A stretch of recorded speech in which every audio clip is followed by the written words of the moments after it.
Hello. Here's my worm bin number 1 update. Right now I'm in the process of doing the castings, taking the scraps that were not composted, putting these back into the bin. I'm going to sift through here, see how many worms are in this bin, and then I'm going to put these worms back into this bin.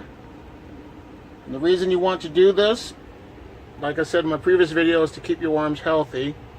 That way when you do weekly updates you can actually see if your bin's good, if it's too wet, too dry, if there's bugs or whatever's going on, so you can handle the situation. So let me go ahead and take care of this and see how many worms are in it. And also, worm castings are really heavy, so if you have a bad back, try to get some help to lift these heavy totes, whatever you use to transfer your castings to and from the locations. So I will be back.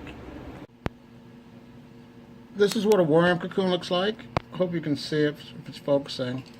But within these things, the cocoons, you're able to hopefully, don't know the exact number of worms, but you can have between 1 to 7 baby worms in one cocoon. You have different levels of worms.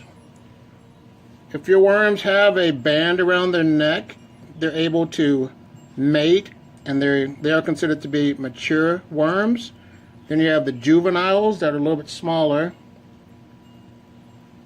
and then there's little babies that are hatched. So there's different labels. You have the cocoon stage, the baby stage, the juvenile stage, and the mature worm stage. And worms are neither male nor female. So all worms, once they're mature, are able to reproduce with other worms. And with this worm bin, from number 1, I have been sorting worms out here. And then there's castings in here that I have to sift through. And this is some of the stuff that's going to go back in. So let me put this stuff in the bin, and then we'll find out how many worms I harvested from these castings. I harvested a lot of worms out of this bin, worm bin number 1. Don't know the exact amount,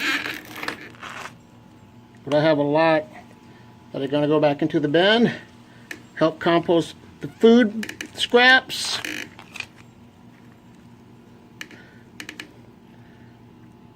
So these are going to go back in. It's always good to know how many worms you have or how many pounds, so that way you can get a rough estimate on how often to feed them. So overall, I'm happy with the results of my worms. So if you haven't already, please subscribe, comment, and give a like. You guys have a great day. Bye.